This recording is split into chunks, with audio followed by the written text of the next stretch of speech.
Assalamualaikum warahmatullahi wabarakatuh. Jumpa lagi di channel Info Pendidikan bersama Pakar Jono. Kali ini saya akan berbagi dengan teman-teman terkait bagaimana cara membuat program dan laporan kepala sekolah yang sesuai dengan PPD. Ini tidak mudah dan ternyata memang cukup luar biasa ya untuk penyusunannya gitu.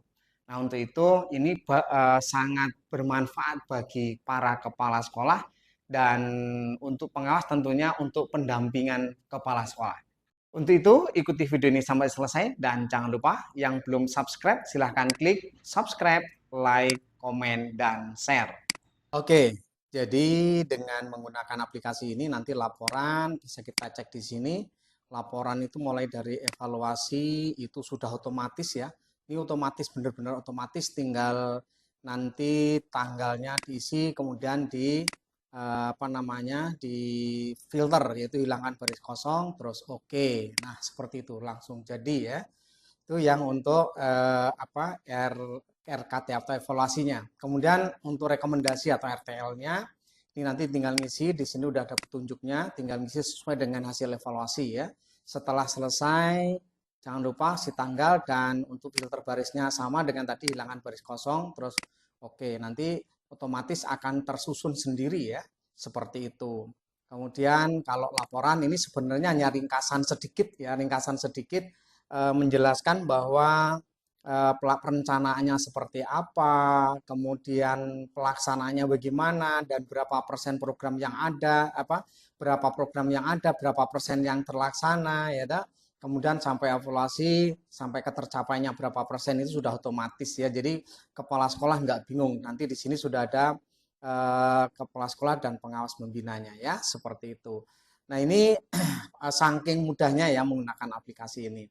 Kemudian yang berikutnya untuk pelaksanaan. Nah, pelaksanaan di sini tentunya kita nanti bisa memilih misalkan pada bulan Januari kita pilih dulu atau mungkin bulan Februari ya. Bulan Februari kemudian kita select kita filter yang bulan Februari saja. Jadi yang semua di select all dulu, kemudian yang disisakan yang di checklist yang bulan Februari saja. Kemudian oke, maka yang muncul hanya bulan Februari. Nanti ya semuanya seperti itu. Ini tergantung ya, ini karena belum ada isinya ya, ini tentunya akan beda ya. Nanti silakan misalkan begini sekali lagi siapkan yang masih ada adalah bulan Januari contoh ya. Nah, itu bulan Januari, dari itu ada yang harus dikerjakan pada bulan Januari sudah langsung terekam di sini. Nanti di bulan Februari sampai bulan Desember itu tiap bulan langsung bisa dikerjakan apa saja yang harus dikerjakan per bulan.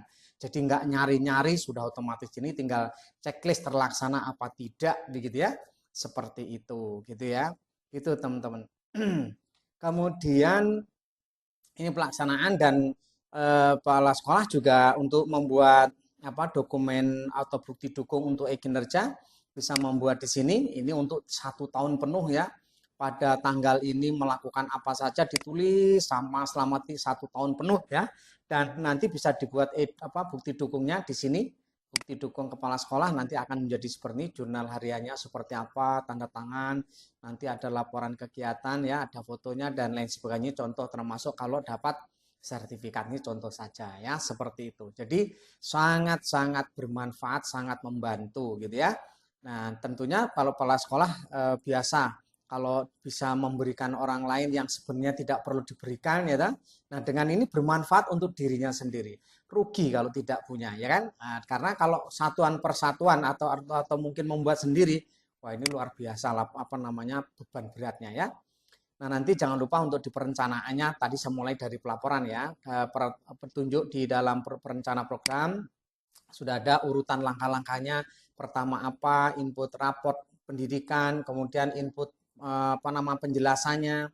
Apakah raport sudah selesai? Belum, berarti harus dilakukan kembali. Artinya ini harus selesai. Baru nanti input untuk di SKL, standar isi, standar proses, standar penilaian, PTK, sarana prasarana, pengelolaan dan pendanaan atau pembiayaan ya. Nanti kalau sudah selesai, kalau belum selesai kembali lagi. Jadi artinya di sini wajib rampung. Baru kemudian susun RKJM, susun RKT, susun RKAS ya. kemudian selesai. Nah ini, karena produknya ini adalah nanti ada RKJM, RKT ya, sama RKAS. Itulah produk yang dari aplikasi ini ya. Kemudian setelah ini input rapot pendidikan, ini tinggal copy paste dari rapot pendidikan, khususnya yang direkomendasi. Nah, kalau dulu kan rekomendasi itu di sheet 3, kalau yang sekarang di 2.2. Tinggal copy semuanya, di blok semuanya, begitu semuanya langsung nanti copy paste sini, plek paste di sini. Ya, di sini nih, udah ada tandanya panahnya ya. Kemudian penjelasan, nah ini nanti setelah dipastekan di sana, ini wajib dilakukan yang rapot dulu. Jadi nggak bisa langsung ke sini ya, karena nanti berbeda. Nah di sini ini sudah ada inspirasi benahinya apa. Nah kira-kira ini yang harus diisi yang ini, ya wajib diisi di sini. Nah ini adalah penjelasan implementasi kegiatan. Minimal dibuat 3, tapi kalau mau lengkap ya nggak apa-apa. Artinya dari identifikasi masalah ini, akar masalahnya begini, kegiatan benahinya ini. Nah, untuk penjelasan kegiatannya apa saja silahkan dituliskan di sini. Ini contoh-contohnya sudah saya buatkan hanya contoh ya, tapi sesuai dengan kondisi ini tentunya berbeda-beda antar sekolah ya. Dan di sini kita bisa melirik inspirasi benahi sebelah kanan ya, itu bisa dilirik. Itu untuk penjelasan rapor pendidikan. Itu sebagai program prioritas ya. Kemudian ini yang program prioritas. Adapun program SNP atau program dari standar nasional pendidikan ini ada 8. Itu SKL, kemudian standar isi, standar proses, standar penilaian, standar PTK, standar sarana prasarana, standar pengelolaan, dan standar pembiayaan. Nah ini sudah contohnya juga sudah ada, tinggal ini ngikuti dengan model dari rapot pendidikan, sehingga nanti isinya mirip sekali dengan rapot pendidikan, tapi dari 8 standar, lengkap sekali, semua tinggal isi.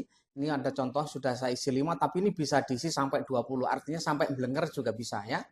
Begitu. Karena saking banyaknya dipersiapkan supaya bisa digunakan oleh siapa saja, gitu kan. Oke, kemudian setelah input langkah kedua, langsung langkah ketiga. Langkah ketiga adalah menyusun RKJM. Saking mudahnya, tinggal nulis kode di sini kalau untuk prioritas PRI 1, PRI 2, PRI 3, dan seterusnya. Kalau mungkin dianggap PRI sampai ke berapa itu nggak digunakan ya bisa dihapus nih, di kuning ini bisa dihapus ya, bisa dihapus, bisa diisi gitu. Nah kalau dihapus maka isinya akan hilang ya, tapi kalau diisi kembali ya nanti akan muncul lagi ya, seperti itu. Kemudian program SNP itu di sini mulai apa namanya pro, itu maksudnya standar proses gitu ya, standar proses ada, kalau isi ya standar isi gitu, tanggal di situ tanggal apa standar penilaian dan seterusnya. Tinggal ngisi kodenya saja, Pro 1, Pro 2, Pro 3, kalau sampai 4 mungkin di sana tadi. Di sini misalkan ya, di sini Pro-nya itu 1, 2, 3 udah terisi sampai 5 dan pengen digunakan semua ya tinggal masukkan ke program ini, RKJM-nya tinggal masukkan Pro 1, Pro 2, Pro 3 dan seterusnya gitu ya. Standar isi, standar proses, semuanya ini otomatis akan ngisi sendiri berdasarkan data yang sudah diisi gitu ya. Kemudian ini akan dilaksanakan pada tahun berapa? Nanti di sini untuk pengisian tahun diisinya di sini tahun 2024. Kalau di sini diatur 2023, nah, maka di sini hanya sampai 2026. Periodenya juga 2003-2026 ya, seperti itu. Oke, nanti jangan lupa untuk difilter selalu ya, hilangkan baris kosong. Oke, maka nanti dia akan sesuai. Kalau misalkan kepala sekolah itu punya 100 item nih, 100 semua ini masuk semua, ya nanti akan masuk semua gitu ya. Ini bisa digunakan untuk sampai 200 item. Tapi rata-rata kalau kepala sekolah nggak nyampe segitu ya. Sampai segitu yang blenger, biayanya nggak cukup juga biasanya gitu ya. Setelah RKJM langsung nyusun RKT. Nah, RKT juga pada prinsipnya sama dengan sana ya, sama dengan apa namanya? Di RKJM hanya pilihannya menyesuaikan ya. Di sini apa namanya PRI itu maksudnya prioritas ya, prioritas 1, 2, 3, 4, 5, 6 sampai 12 totalnya ya, ada 12. Kemudian yang untuk program SNP silahkan diisi Pro 1, Pro 2, nah kayak gitu yang tempatnya yang kuning-kuning ini ya, isi seperti itu. Kemudian menyusun RKS. Nah, RKS-nya juga sudah sangat singkat, sangat bagus, sangat mudah oleh teman-teman. Nah, ini sesuai dengan RKT, artinya tinggal tinggal dihilangkan baris kosong, terus oke begitu. Nah, tinggal ngisi mana yang akan ada biaya, dituliskan di sini biayanya berapa. Ini misal saja. Ya, contohnya ini ada contohnya kegiatan lomba aksi nyata siswa dalam itu misalkan gitu ya, uraian kegiatan arkasnya apa, yaitu pemberian hadiah, yaitu diberikan pada bulan Maret, ya toh jumlahnya 6, satuannya buah berarti 6 buah, harga satuannya 60.000, maka nilainya sekian. Ini sudah otomatis semua, teman-teman ya. Sudah sangat memudahkan teman-teman. Nah, itu barangkali teman-teman bisa memanfaatkan dengan sebaik-baiknya aplikasi ini. Bagi yang ingin memesan aplikasi ini, silahkan lihat di sini. Nah, ini tulisannya ada di sini dan linknya saya siapkan di deskripsi. Silahkan nanti di situ. Nah, nanti pemesannya langsung melalui formulir yang saya sediakan menggunakan Google Form ya. Mudah-mudahan bermanfaat. Assalamualaikum warahmatullahi wabarakatuh.